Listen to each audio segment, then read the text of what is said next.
अगर आप एक गवर्नमेंट एम्प्लॉई हैं, तो आपकी सैलरी से हर माह कुछ पैसा कट रहा है। अगर आपको ये पता नहीं है, वो पैसा कहाँ जाता है, क्या ये सिर्फ डिडक्शन हो रही है या आपके लिए एक फ्यूचर फंड बन रहा है, यानी वो पैसा आपके फ्यूचर का लाइफ लाइन बन सकता है और वो भी टैक्स दिए बगैर। यही है गवर्नमेंट प्रोविडेंट फंड, जिसे हम GPF भी कहते हैं। आज की इस वीडियो में इसकी कहानी समझाने वाला हूँ। अस्सलाम वालेकुम दोस्तों, मैं हूँ बिलाल सलीम चौधरी और आप देख रहे हैं MBS टैक्सेशन। आज हम बात करेंगे इन पैसों के बारे में जो आपकी सैलरी से खामोशी से डिडक्ट होते हैं, लेकिन अक्सर लोगों को इसका पता ही नहीं होता। आपका हक है समझना GPF क्या है, कैसे काम करता है और कब मिलता है। ये फंड गवर्नमेंट सर्वेंट के लिए होता है। अगर आप फेडरल या प्रोविंशियल एम्प्लॉई हैं, फेडरल या प्रोविंशियल गवर्नमेंट के एम्प्लॉई हैं, ऑटोमेटिकली आप GPF के मेंबर बन जाते हैं। GPF यानी गवर्नमेंट प्रोविडेंट फंड एक सेविंग स्कीम है जो सिर्फ गवर्नमेंट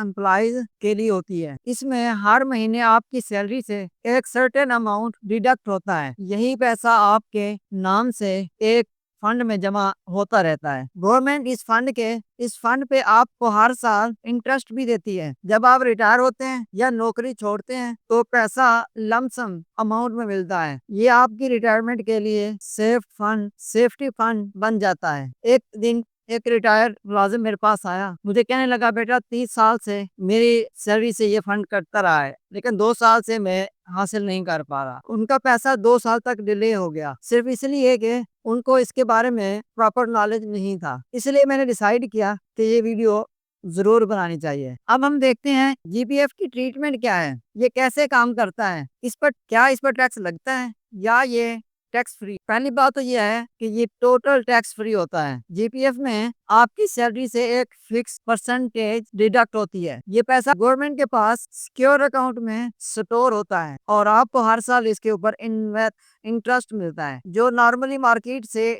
रेट से कुछ ज्यादा होता है। आमतौर पर 12 से 14% प्रॉफिट टैक्स फ्री मिलता है। आप अपना GPF स्टेटमेंट हर साल HR से मंगवा सकते हैं। इस फंड से लोन भी ले सकते हैं, जैसे मेडिकल, इमरजेंसी फंड, कंस्ट्रक्शन या एजुकेशन वगैरह। इनकम टैक्स ऑर्डिनेंस के तहत आमतौर पर आप पैसा जब विड्रॉ करते हैं तो पूरा अमाउंट एग्जेम्प्ट होता है। फर्ज करें आपने 30 साल तक हर महीने थोड़ा थोड़ा ये पैसा सेव किया, रिटायरमेंट के वक्त आपके पास इकट्ठी अमाउंट टैक्स फ्री की सूरत में टैक्स फ्री के साथ आपके अकाउंट में आ गई। ये एक स्टैट्यूटरी फंड है, यानी लॉ इसकी प्रोटेक्शन करता है। इसमें कुछ डॉक्यूमेंट होते हैं जो आप लाजमी तैयार करके रख सकते हैं। हर साल अपना GPF का स्टेटमेंट लेना चाहिए। इसमें आपने देखना है कि आपने कितना कंट्रीब्यूट किया है, गवर्नमेंट ने कितना इंटरेस्ट दिया है, आपने लोन लिया है तो उसका बैलेंस भी चेक करें, फाइनल क्लोजिंग बैलेंस भी चेक करें। ये डॉक्यूमेंट आपकी फाइल में होने चाहिए ताकि आपकी रिटायरमेंट या